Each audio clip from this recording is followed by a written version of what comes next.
HXA has been moving in a remarkably consistent set of lines, within a remarkably consistent set of lines for years. Here's a line from John from 2015. Our goal is to attain enough diversity and enough room for diverse viewpoints to be aired without fear of consequences, that orthodoxies get disrupted and the normal processes of debate and disconfirmation can work their magic. I'm going to return to that word about magic in a moment. And that's 2015. And now, just a few weeks ago, this line from the president of Harvard, we need to ensure that the university lives up to its steps, the steps it's taking, to reaffirm a culture of free inquiry, viewpoint diversity, and academic exploration. So to each of you who joined HXA, you know that you were prescient, you were wise to make this choice when you did. And we think that in this moment, so much is happening that now allows us to do some new things that are not really, they weren't really thinkable, dreamable, truly, when John first started the organization. So there's something happening, there's a moment here. What is the moment though? Well, it's kind of confusing. And those of us who live this stuff, the team and I, we've been following events as you all have, and it's been a whirlwind of challenges, of exciting opportunities opening up, certain dangers that are new arising on the scene. And I find that in moments of history when there's great disruption and uncertainty, what people often do is look for analogies to previous periods of disruption, hoping to think that, well, if we studied what happened in some previous time, a time of great disruption, that has similarities to this time, we can learn something and understand our current situation better. And now here we're going to go.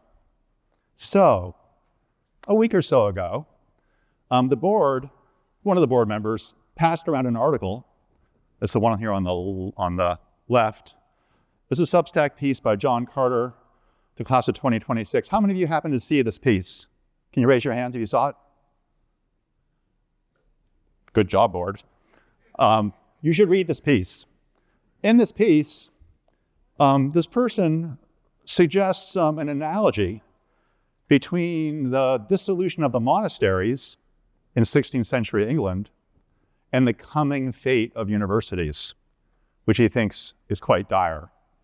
As I read that piece and looked around a little bit more, I found that there are numerous other people who have been making this analogy too in different ways. I put a couple of them up there just for your interest, but there are others too. There's a bit of a cottage industry growing in recent years about the end of our university system.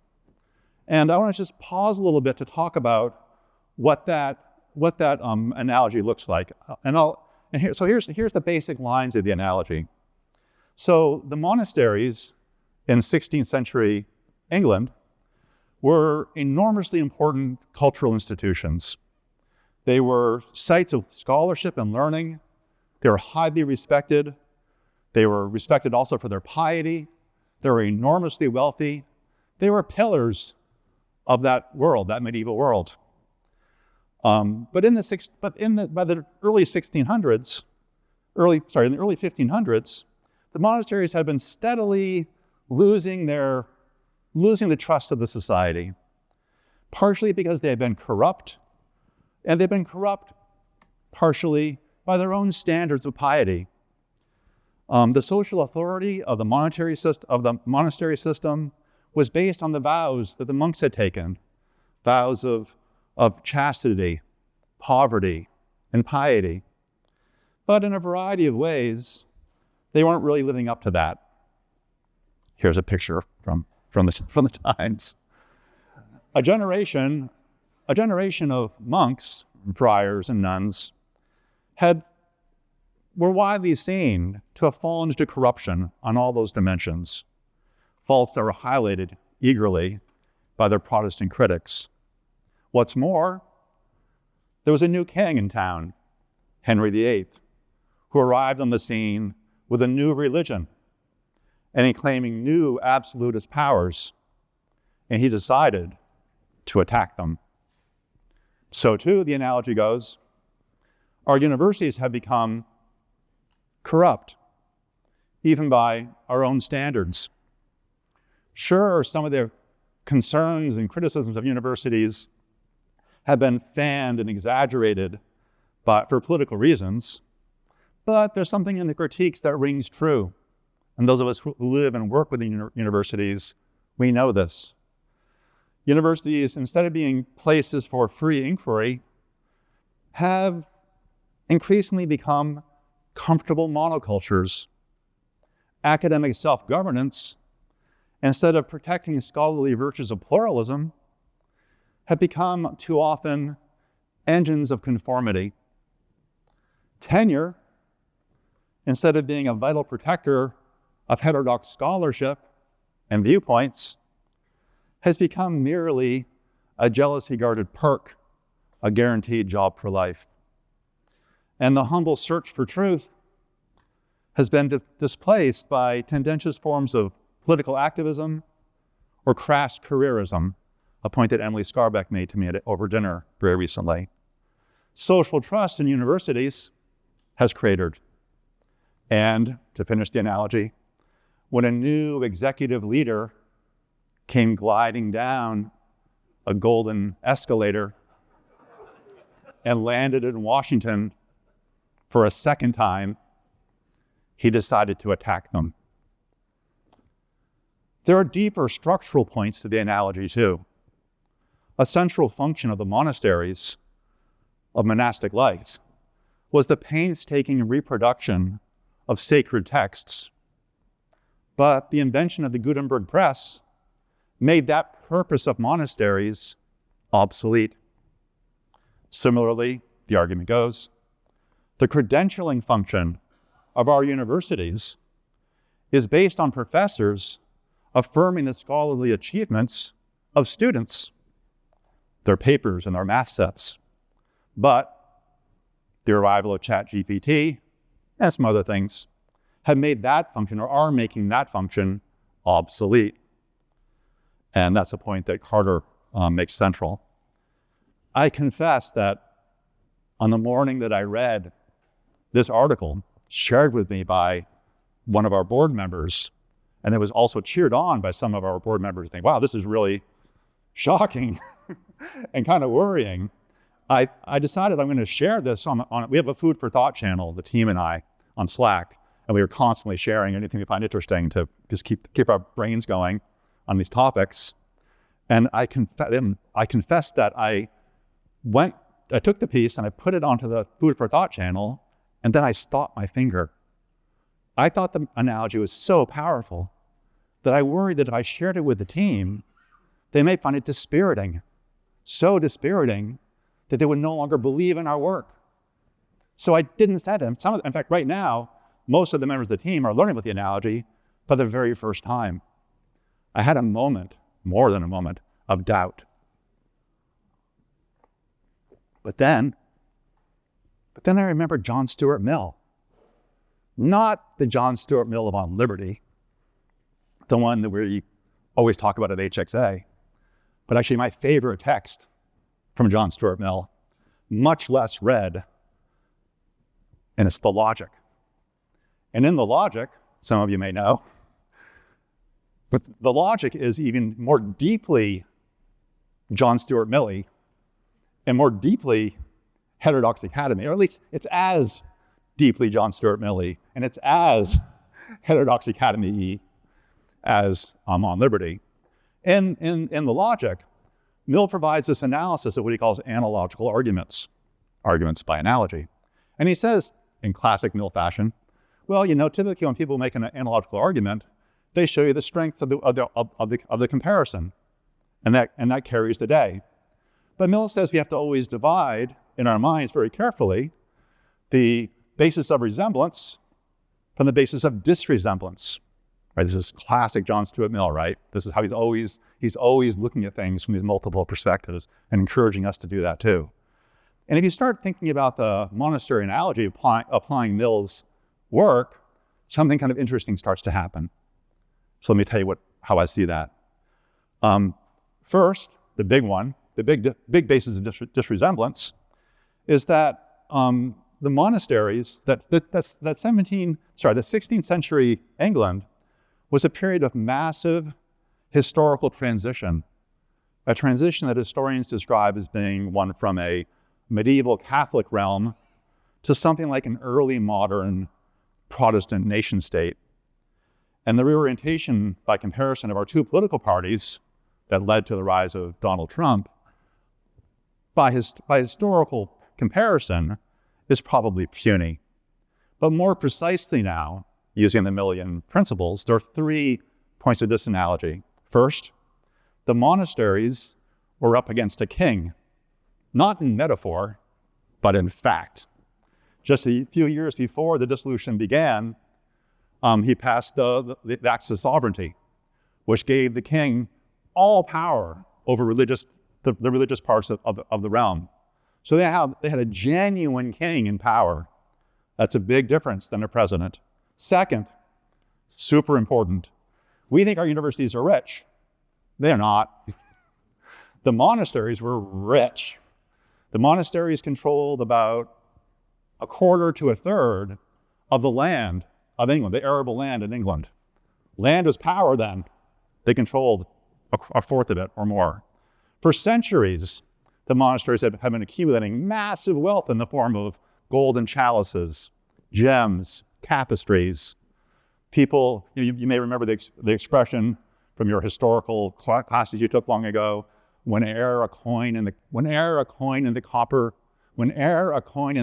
rings, another soul to heaven springs. In those days, there was lots of ringing and lots of springing, and the monasteries were fabulous.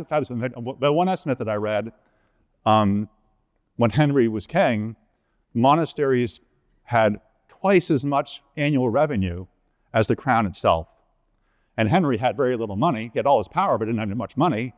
So he went after them because he wanted their money. And he wasn't just seeking to knock them down a peg. He wanted to utterly extirpate them and take all their money. And that's exactly what he did. And he used the money for a whole bunch of social purposes, which is a fascinating story I won't tell here. He even took their stones to build armaments and castles. So that's a big difference. But there's a third difference that's the most important one. And that's the one that's going to be most relevant to us, most important to us. This is the big one, the big third basis of disresemblance. There was no manner of reform, no pathway of returning to their true purpose that could have reconciled the monasteries to this king. There was no such path. The monasteries were essentially Catholic institutions. They had things that were Catholic about them in their core. They told masses for dead people's souls so they might go to heaven. The Protestants didn't believe in that stuff. They had relics that they worshiped. Protestants didn't believe in that stuff.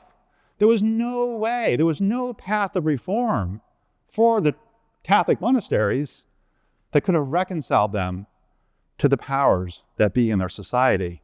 And that's that last point about the possibilities and the shape of reform that I want to talk with you about.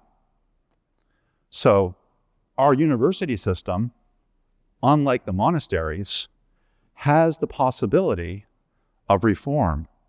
And the big lesson from this story I've just told you, the big lesson is that, I think, to avoid the fate of the monasteries, our university system must find some way to reconcile itself to the wider society of which it is a part. But what's that reconciliation? What form of reconciliation? About a week ago, I read an email from a person named Carl Noyce. Some of you may know Carl. He's a pyrotechnic, reform-minded alum of Cornell University. Carl started what has become a national movement of alumni groups who, in often very oppositional ways, are seeking to reform their universities. They're not all oppositional, but many of them take that form. And Carl wrote in this piece that he said, what we're seeing on universities now is a movement away from their societies that's stronger than we've ever seen before. There's something different about it now, he said. In the 60s, according to Carl, universities were working on the civil rights movement and they're trying to make us better by our own standards. But universities today, ideas germinated within universities are essentially opposed to the society itself. Ideas like the claim that America is an essentially racist society, or in the 1619 Project, for example. And so his idea is that universities cannot be enemies of society.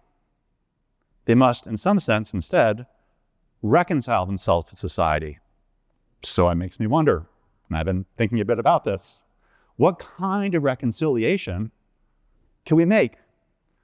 We're not Catholics, but we are something else.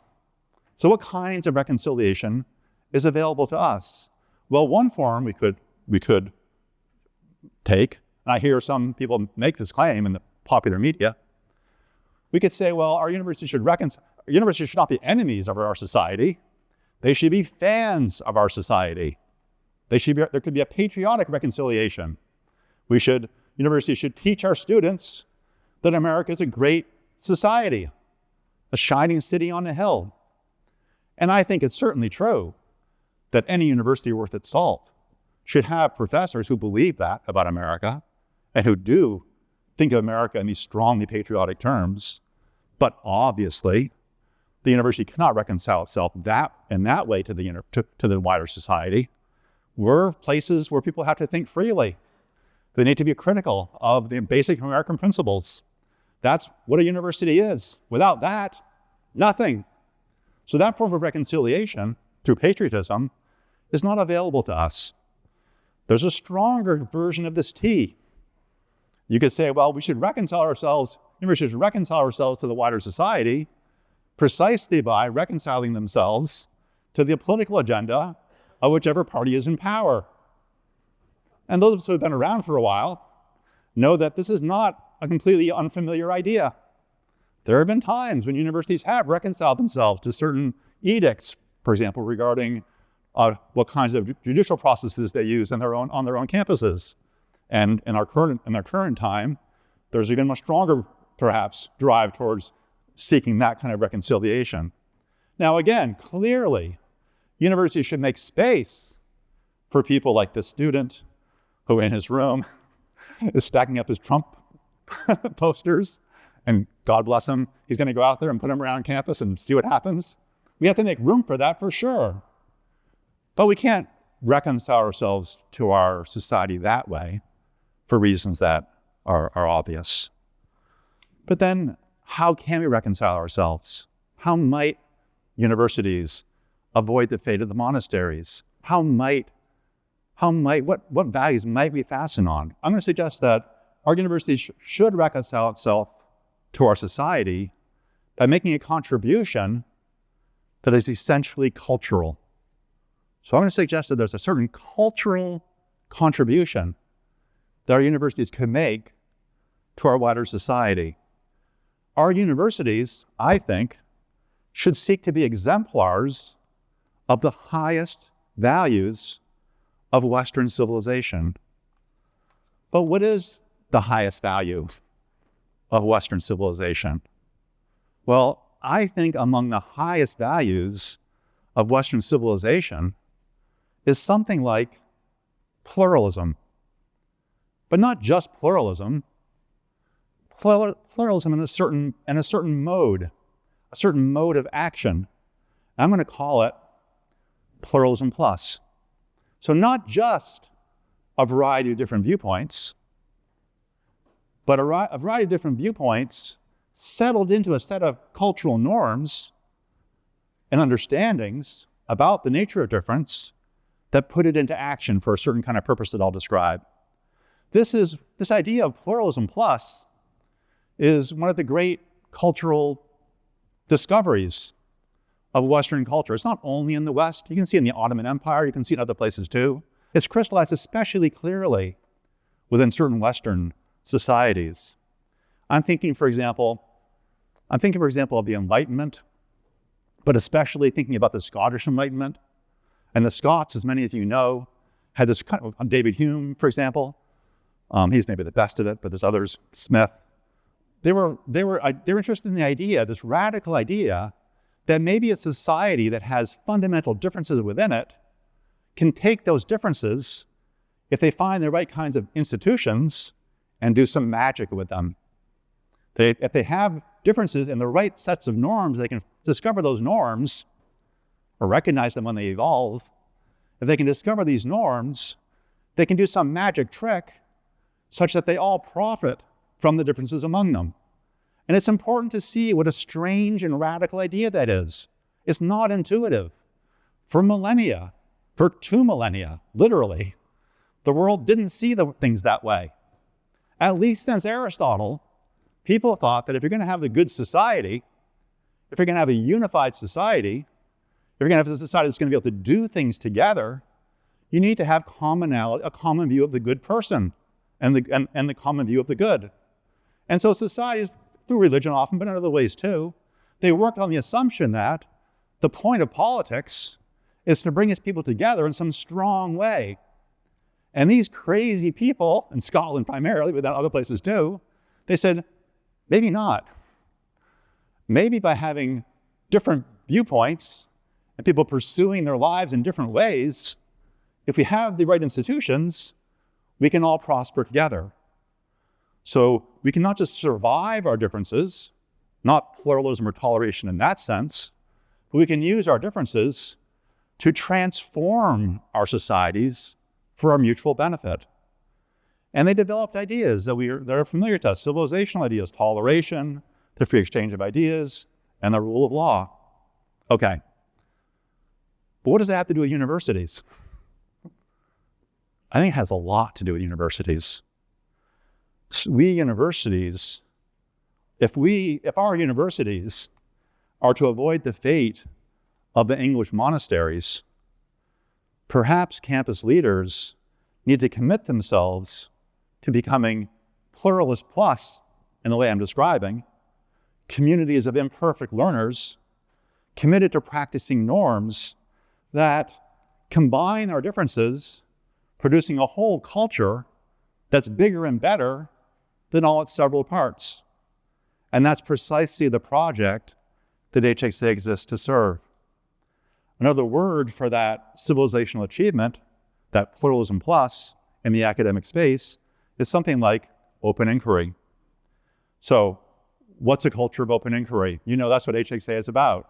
And the way we analyze it, you'll remember, is that a culture of open inquiry has these 3 components. It has the free exchange of ideas, it has a variety of different viewpoints, and it has practices and norms and institutions for constructive disagreement. Crucially, at HXA, we're interested in fostering and building the whole culture of open inquiry on our campuses. You can have some of these things without the others, and you won't have open inquiry. You can have lots of diversity, but no ability to speak, and you won't have much of anything at all. You can have the ability to speak, but conformities of views, and you don't get much open inquiry either. You need to have each of these 3 things working together in strong measure. Constructive disagreement, you can have just different viewpoints, and you can have the freedom to speak, but if you don't know how to listen, if you don't know how to ask questions, if you're not aware and don't respect disciplinary norms of investigation and evidence, then you're not going to have open inquiry. But these 3 things working together create a kind of a culture that is very much like a great civilizational accomplishment. It's a way of thinking about our universities that is similar to the way our forebears thought about the foundations of Western civilization. So if we do this, if we start making this cultural contribution to society, my thought is that universities should be, could be, and perhaps, according to some of our apocalyptic warriors, must become visible exemplars of these values. We must become cultural icons, cultural exemplars of the very highest values of our society, of our civilization. And that way, to that end, we can make a cultural contribution as exemplars. So we build a campus culture, not just because we love knowledge, though we do.